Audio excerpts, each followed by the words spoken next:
thing that reviews offer very often is authentic experience. These kind of things is something that in B2B we always underestimate, and having that proof, those numbers in as well. Actually, the number of reviews, for example, is such a big boost of confidence for other stakeholders, which is very much underappreciated. So I would say for B2B itself, starting with reviews is very often where it's still lacking. B2B businesses are using, for example, NPS scores, which are a bit more internal, but they're not as detailed as a lot of the reviews can be. They don't have that much depth into the content. And people are a bit more in the top funnel of the awareness, for example. They're really looking for, is there quality? Is there trust as a general term? So they're looking for like independent sources of trust, but they're also looking for numbers, like how many reviews have there already been. If you actually go further down the funnel and even look at, like, for example, the retargeting aspect, this is where we actually see reviews bring so much value, and where I think like it's still underutilized a lot. B2C has already done thousands of tests because they have the volume. So it is really smart to have a look at what are they doing in that section, because often it is something that can be super relevant to do as well in B2B. First off, you want to build some volume. So the most important thing at that moment is to start with automating your reviews. So making sure that it's part of your tech stack. After that, you fix stuff. If it is possible, you might need to actually first fix some things. Like we see it very often. It can be in regards to service. It can be in regards to something logistical. Make sure that you pinpoint those and fix them first. We see best results when scores are a minimum of 3.5. It should not be a perfect 5 out of 5 all the time. It can definitely be a 4.2 or a 3.8, as long as you also, treat the consumers in a good way, or the buyers in a good way, and show that.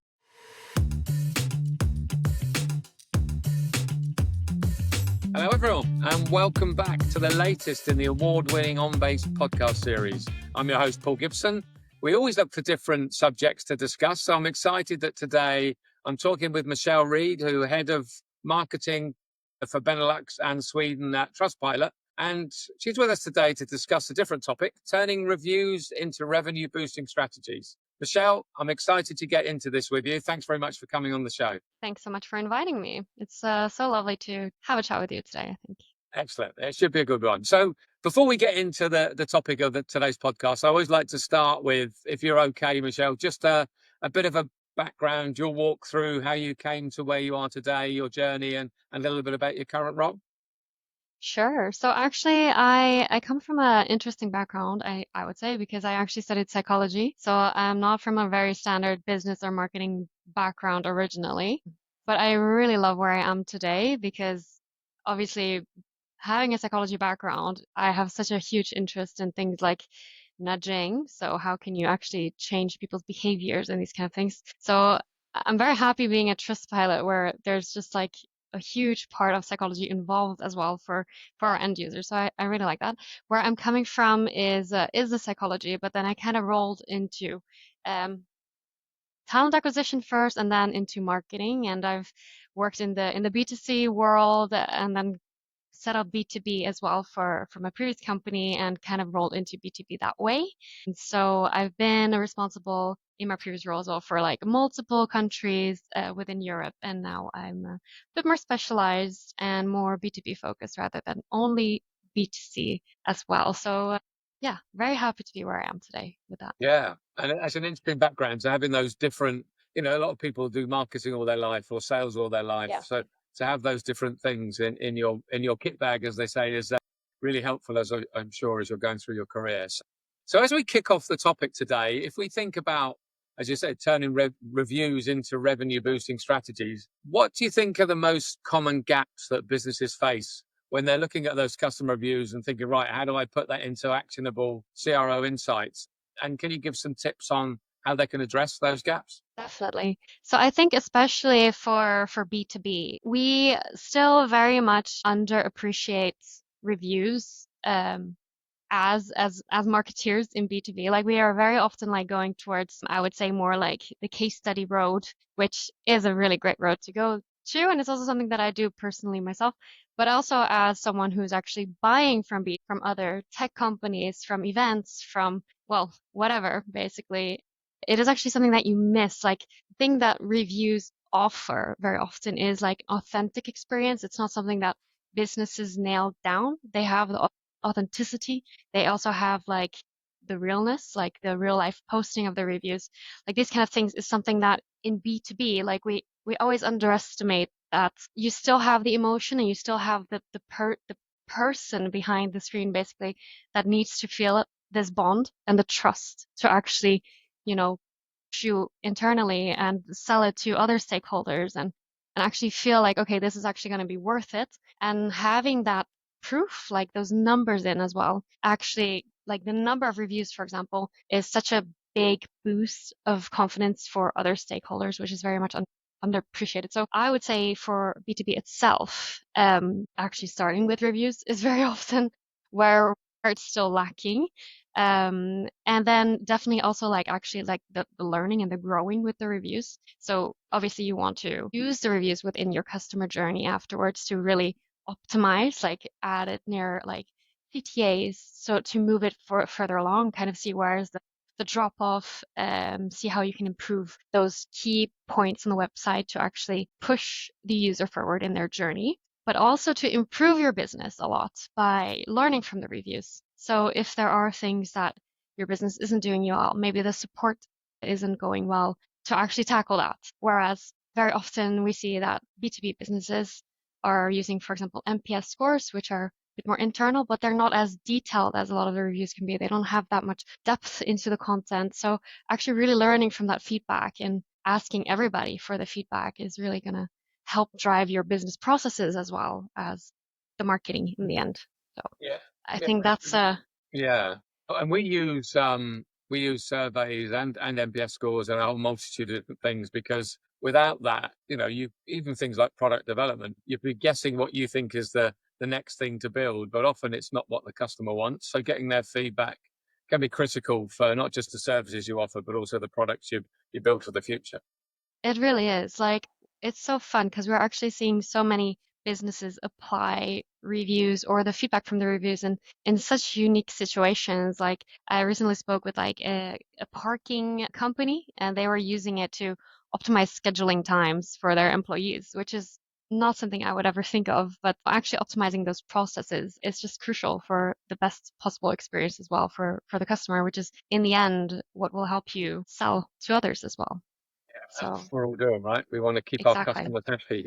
It's very We do. expensive winning a customer, so we need to make sure that we're Oh, helpful yes. to them when we go. We need to keep them if we can. So as Yes. you look back on your experience over the last few years, is there a framework you could use to outlining how to uncover and prioritize customer feedback? Those trends that can directly impact your conversion rates, things like that. Yeah, definitely. So it's so interesting, but there's so many. I just actually had a conversation earlier today with a CRO testing company, and we were talking about this as well. We were landing on a couple of different things, which I find really interesting. So we, of course, like if we're talking a bit more in marketing, we're actually talking a lot about the different awareness stages. And something that I noticed is like when people are a bit more in the top funnel of the awareness, for example, they're really looking for um, is there quality? Is there trust as a general term?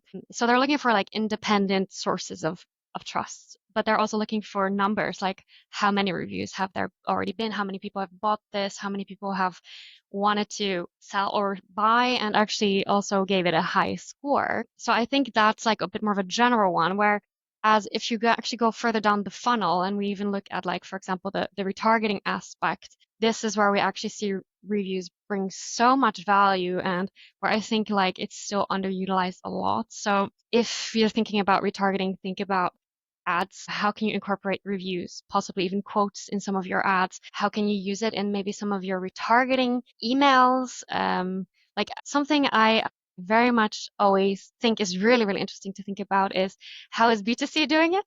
Because very often B2C has already done thousands of tests because they have the volume. So it is really smart to have a look at what are they as well like doing in that section, because often it is something that can be super relevant to do as well in B2B. And especially with quotes, and actually them bringing like the qualitative content from the quotes later on will also resonate with different stakeholders, for example. So it's very much down the funnel thinking as well, which I think is where you need to be. Which channels work where, which type of review content do you want to add there? Another thing we were talking about was, and this was quite new for me even, so I'm sharing this with you, I think, as one of the first ones. It was actually the difference between emotional parts of reviews versus functional content in reviews. So as I mentioned earlier, like a review is a piece that's generated by a user, it's user generated content.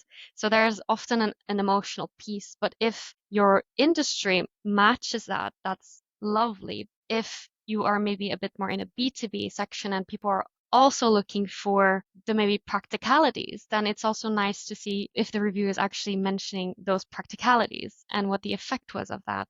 So also asking the right questions to your reviewers, or asking them in the right moments in the journey, can also bring you such different feedback that you can then also use again in the journey yourself to showcase.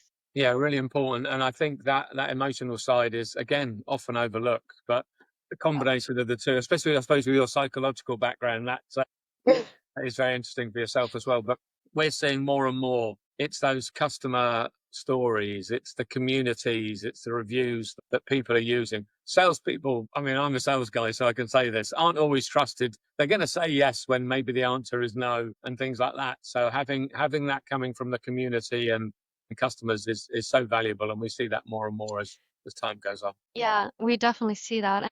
And it's funny that you say that, because definitely sales guys maybe are a bit less trusted, but even like just the product description or the company description is also not as trusted as words from a peer. So even in that aspect, it can already add so much. Yeah, absolutely, absolutely. So I'm assuming already the listeners are getting some interest here and maybe thinking about trying to incorporate that in. So how would you suggest businesses can get started designing process to incorporate some of this review data into maybe optimizing their own sales and marketing funnels? Yeah, that's a great question. Something that I would definitely recommend is, first off, obviously you want to build some volume. So the most important thing at that moment is to start with automating your reviews. So making sure that it's part of your tech stack. Make sure that you find the tool that has like the correct integration options, so you can start easily and get the volume basically. I think after that, you hopefully fix stuff. Hopefully your business is already doing great, and your scores are great as well when you start collecting. But it is possible you might need to actually first fix some things. Like we see it very often. It can be in regards to service. It can be in regards to something logistical. And make sure that you pinpoint those and fix them first, and then you can actually use it as well in your customer journeys. I would say we see best results when scores are a minimum of 3.5, which is already a bit lower. So it is on the lower end, but I would definitely not promote if you're lower than that. And funnily enough, we actually also see that the consumers, they do want to see some faults with your business. It should not be a perfect 5 out of 5 all the time. It can definitely be a 4.2 or a 3.8 or a 3.9 or a 4 or 4.1, as long as you also, treat the consumers in a good way, or the buyers in a good way, and show that as well. Already from, I would say 3.5, preferably a bit higher, you can definitely already start to show some positive results. Yeah, wait for that. It's like I think step one. Yeah. Absolutely. And do you see lots of cases where you're doing these reviews, you see that then maybe there's a 3.5, and then 3, 6, 9 months later, you do the review again, and that's gone up to a 4.2 or a 4.3. So you can see that having that review allowed you the data gave you the insight you needed to change Yeah. something or improve something, and then the results speak for themselves. Exactly. For example, like you can learn a lot from your reviews. Like we, for example, have tons of AI analytics in our backend that people use or businesses use to analyze their reviews. But things to think about are like topic analysis. So do you actually like which topics are giving a positive sentiment, which ones are giving a more negative sentiment? Where do you need to look into actually optimizing, or which things are you already doing well that maybe you can actually use in your marketing comms more? So I think that's also something that people underestimate. I have one example actually of a business. They did two super interesting things within their. So this is actually a B2C business, but I'm still going to mention this example because I think it's very inspiring. One of the things that they did was they really had tabs on which score per topic am I seeing. So they were tagging reviews based on topics, and then they noticed that their logistics had like 30% like negative lower score than their average. They tackled their logistical process, and then the quarter after that went up and it became a good average. So that's really good, like really to listen to that feedback. But another point, which I think is very interesting as well, was actually that they, because they were tagging everything, they also found that in their case, free samples were mentioned in tons of positive reviews, and it actually scored 10% higher. So what they did after noticing that is they started implementing free samples in all of their communication. So they've updated their landing pages to include we're going to send a free sample because they did that already, but they just never mentioned it. So they updated it to say, we're going to send you a free sample as well. They added it to a lot of their marketing emails.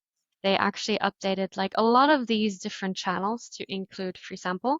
And they noticed that their lifetime value increased doing that. So I was like, that's good. Good stuff. Yeah. Yeah. Yeah, that's powerful, and it proves that this stuff works. And interesting, maybe a side question, really, but do you Hmm. notice different personas respond differently, or you know, whenever we put this out to the sales department, they don't respond, or they respond more negative? Is there anything like that that you see? Any patterns around it? Yeah, that's a good question. I think so we also were talking about you have this system in your brain where you're either very consciously making a decision or very unconsciously making a decision. In the unconscious part, you're always looking for proof points, also emotional proof, etc. In the very conscious part, you actually really want to read everything. So I don't know if I'm explaining this correctly, but I think what you really need to do is have these pieces of the proof points for people who actually want to read it at the moment, who are very consciously making a decision, actually show that qualitative data, so actually show the numbers, but also show the quotes and show like what scenarios people can expect. So that's like kind of a very conscious decision. You can send more info because people really want to make a good, they really want to weigh it well. On the other hand, and this also is, by the way, a good thing, if you, for example, have a good score on a public platform, that is also something you can leverage for the end customer because you can show, especially if you know that your competitor does not have that, for example, that is also something you can leverage. If you prompt it in your messaging, you can say, hey, our trust score is also really good. Not sure if you already saw that. And then they can make their own connection in their mind. Oh, let me check the competitor's trust score, for example, and see that it's maybe not as great. So that's a bit more of the conscious one.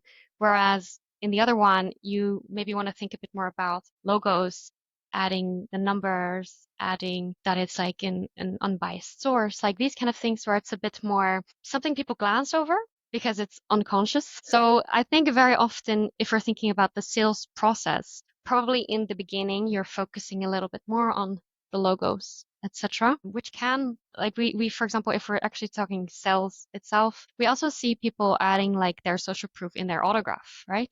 So that's already like a very smart way to include that unconscious parts of social proof, whereas later on you will then include more of the quotes, include more of the examples, etc. So I think that's something to consider.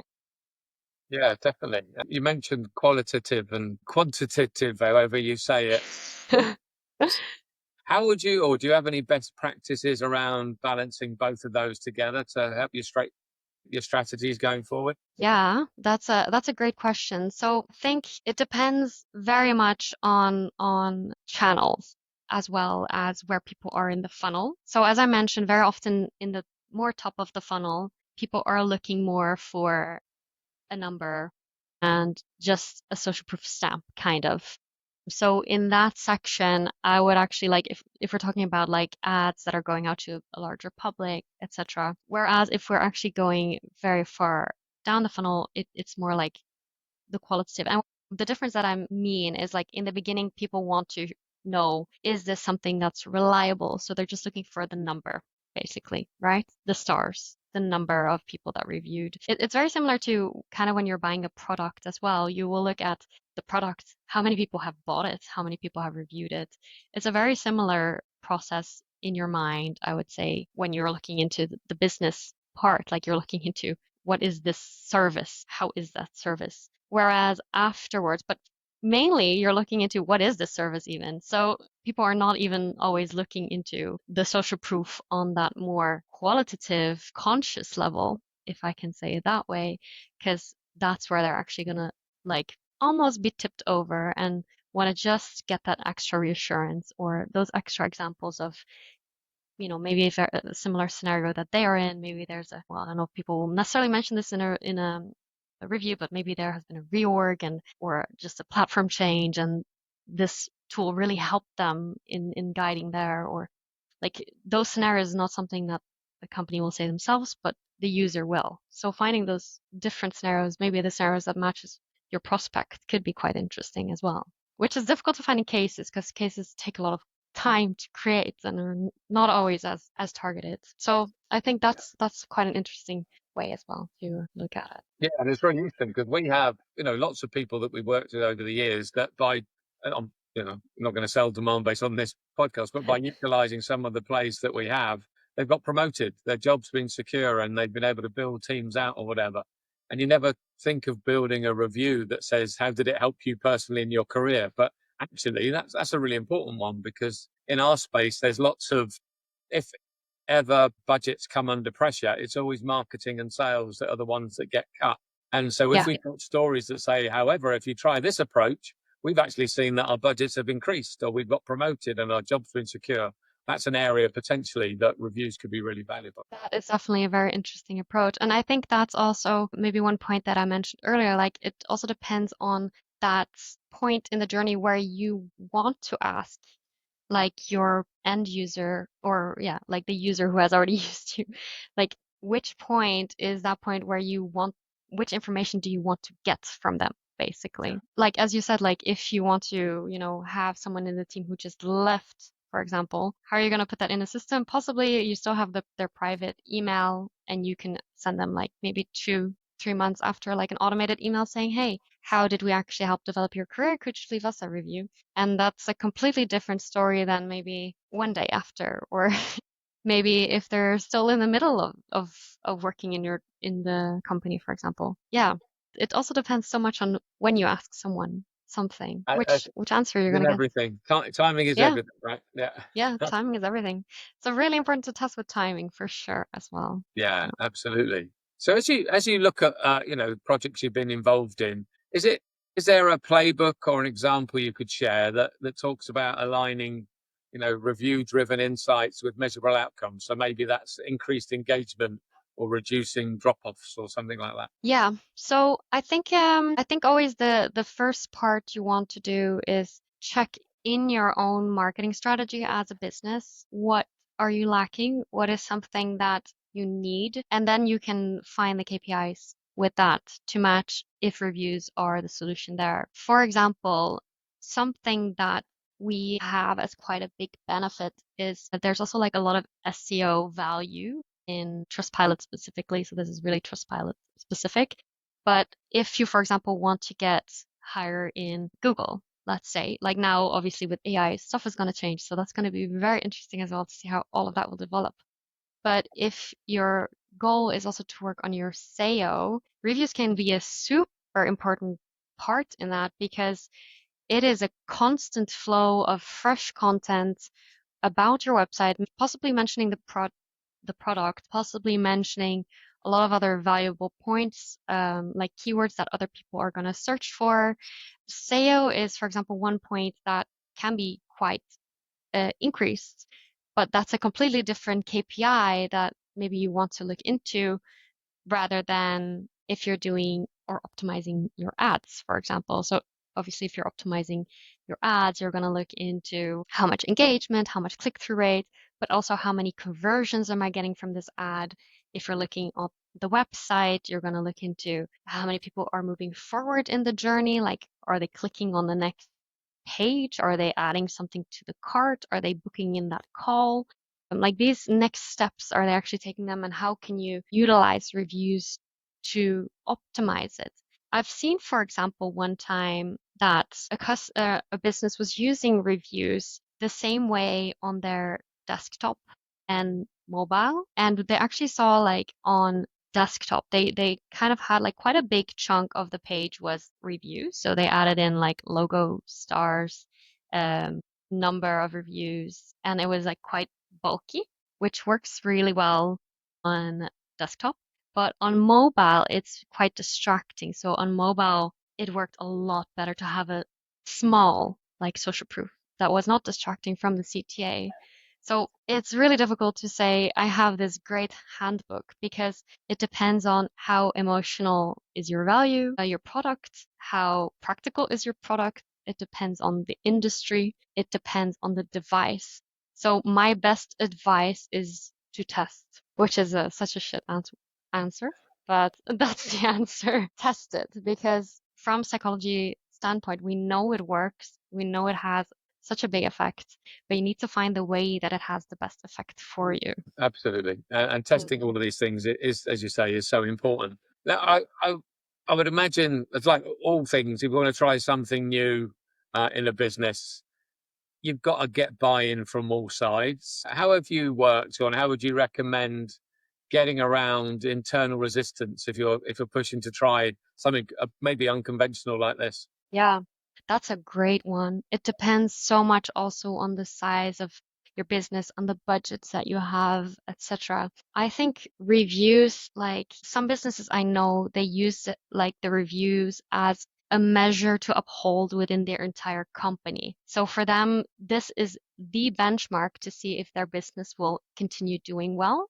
And they are like using the reviews to optimize their services. They're using it to find mistakes, maybe even compare like one of the postal services in the Netherlands, for example, they even analyze their reviews based on driver. So they even have like an internal award for the best driver based on the reviews that that driver received. So they are making it like full on a customer centric approach within their business. I think then you need to also have someone who's very passionate about it. If your company is not already like that, I think it's always easiest to find where you actually save the most. So we have done some research into companies and where they are actually saving when using Trustpilot. So one of the points, for example, is escalations internally, because the data is public and people need to act because it is public, saving, I think it was over a period of 3 years, like 8,000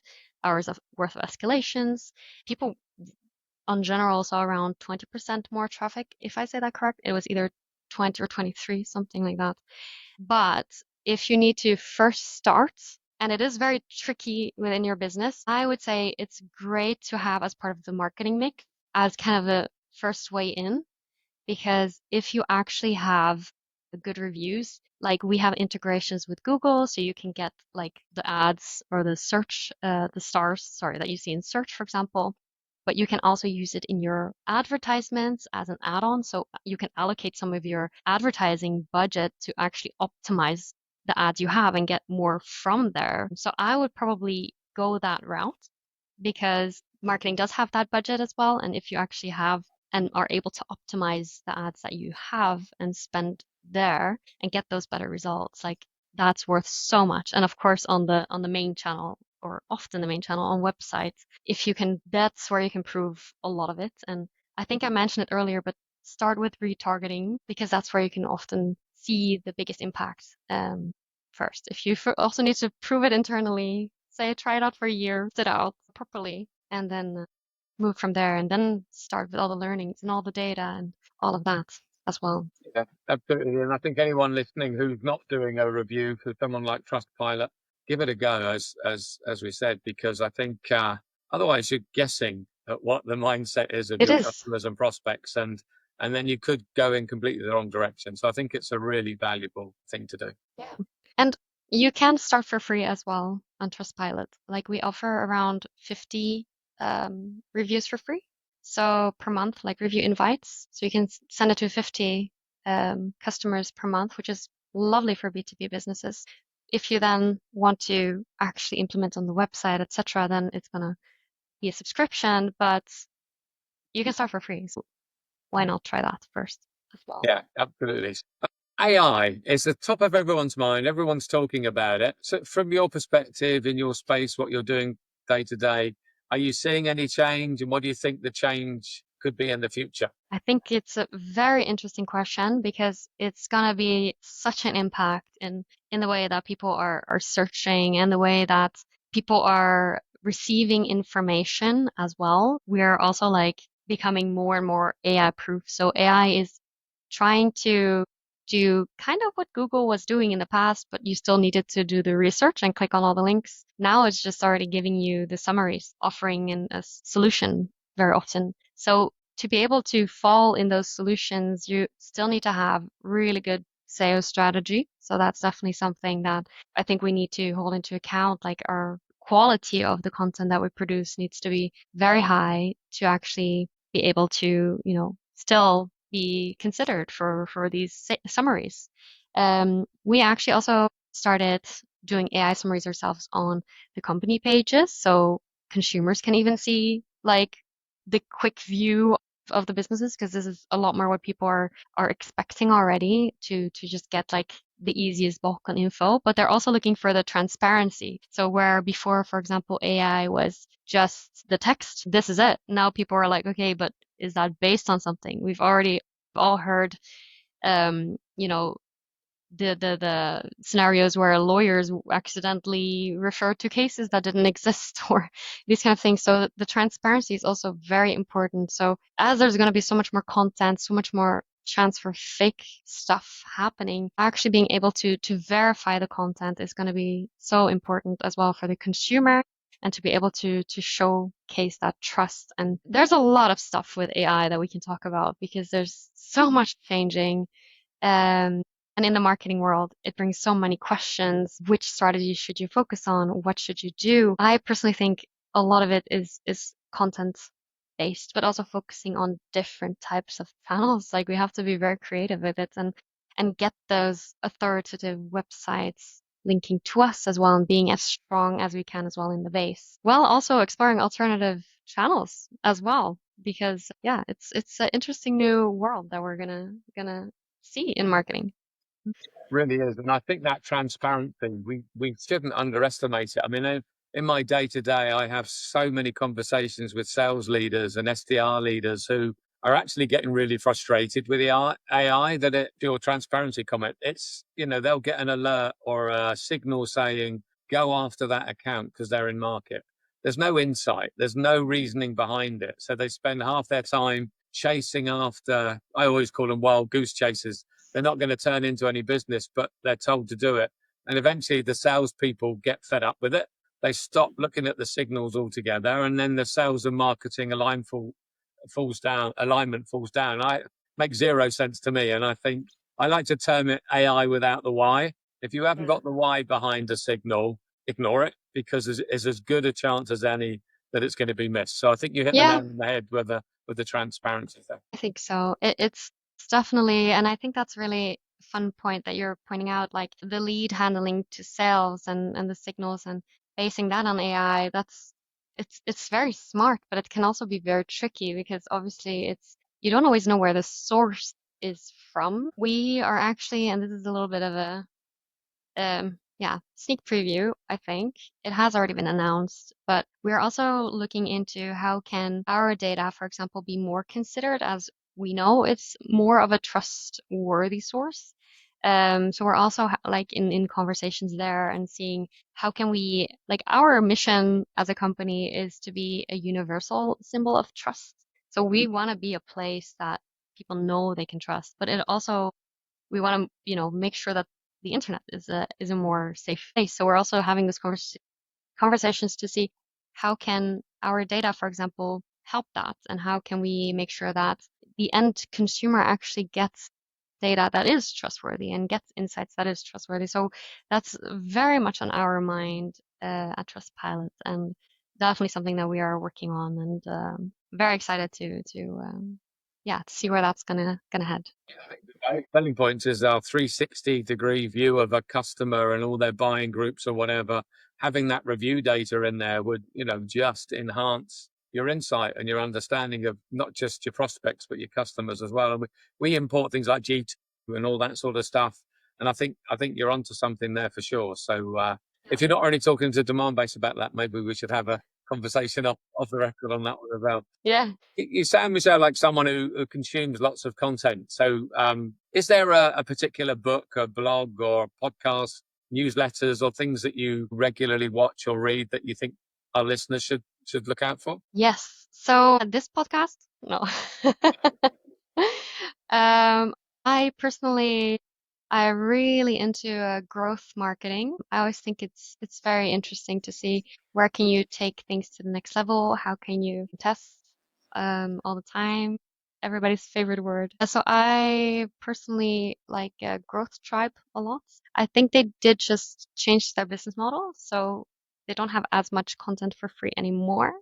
But I really like that company, and I follow a lot of their content. Let me think what else. I also just personally really love to go to networking events. So that's also a place where or when I speak with people in Zoom, which is not the best answer ever, but for me, I like that personal connection a lot, and actually getting to know. Or if I have a question, obviously I will also Google it, put it into ChatGPT, all of those things, and see what comes out. So I think some of these points I really like. I think it's just important to be curious, but I don't have one or two like of my favorite things that I can recommend except Growth Tribe, because that's definitely one where I really like to go and find those local marketing networking groups, because that's definitely also where you want to be and where you're going to find other people's problems and other people's solutions. And I think that's very interesting, and other people's favorite recommendations Yeah. for other books and blogs.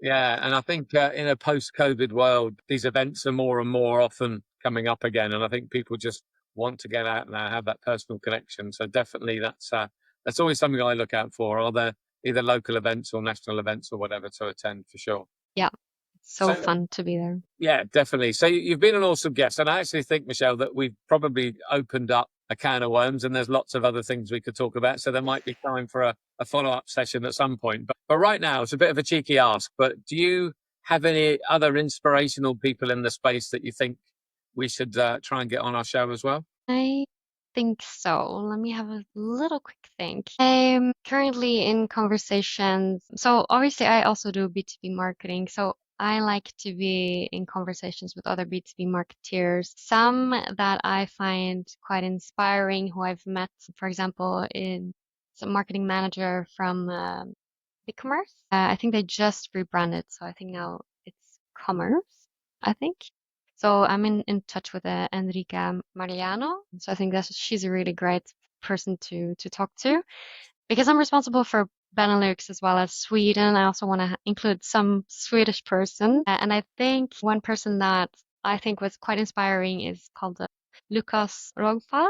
He's from Juniper, which is also another tech company as well. So um, I think he was very great, has a lot of interesting ideas as well. And another person that I would recommend, but this is a bit more personal branding and being very authentic.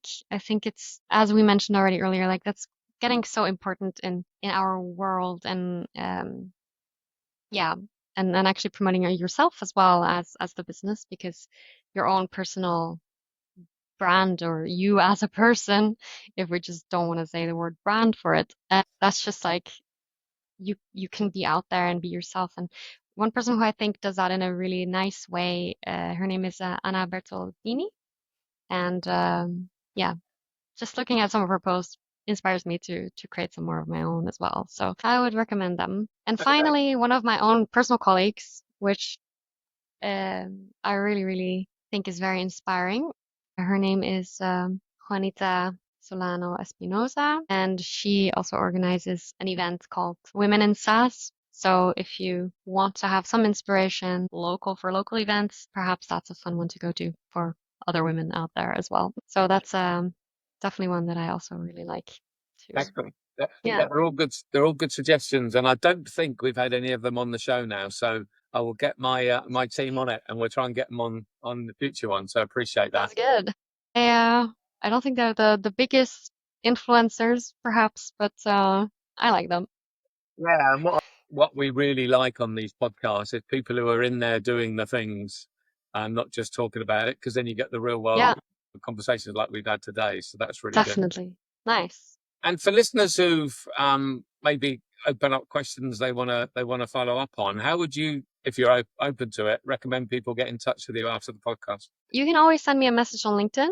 I'll try to get back to you. I do get quite a bunch, but you're always very welcome to send me a message, and when I have some time, I will try to respond to it. Awesome. So Thanks. that's Yeah, brilliant. So, Michelle, that was a really great podcast. I really enjoyed it. Really interesting conversation. So, thank you very much for your time today. I hope the listeners out there have enjoyed this episode. And don't forget, there's nearly 600 other episodes in the series now. Make sure you check them out. And for now, thank you very much for listening. Thanks again, Michelle, for your time today.